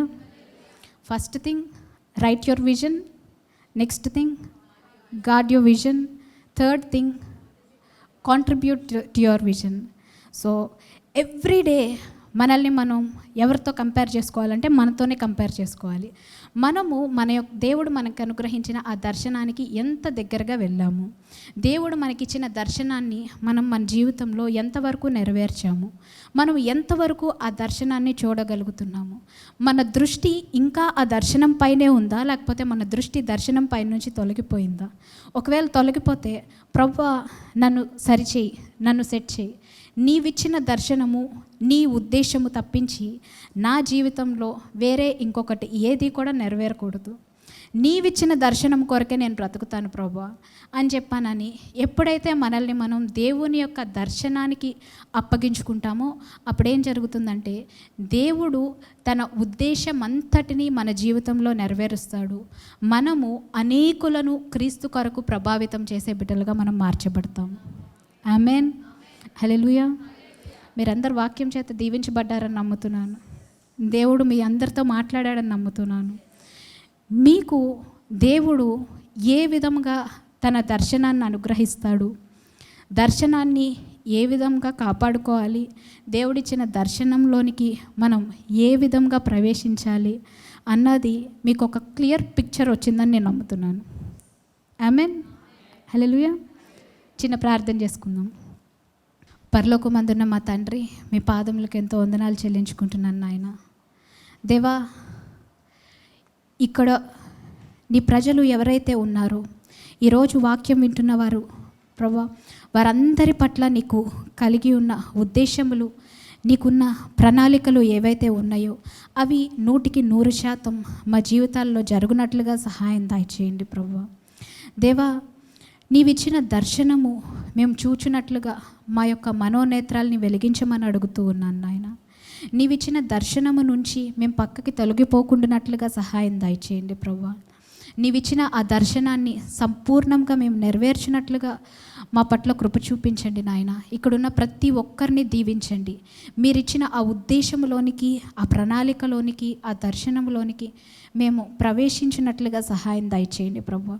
దినదినము కూడా మీరు మాకిచ్చిన ఆ దర్శనము దగ్గరకు మేము ప్రవేశించినట్లుగా సహాయం దయచేయండి ప్రభువా. ప్రతి దినము మీరిచ్చిన ఆ దర్శనానికి మేము సమీపించినట్లుగా మీరే కృప చూపించి సహాయం దయచేయమని, చేరి వచ్చిన నీ బిడ్డలందరినీ దీవించి దర్శించమని యేసు నామంలో ప్రార్థిస్తూ ఉన్నాను తండ్రి. ఆమెన్.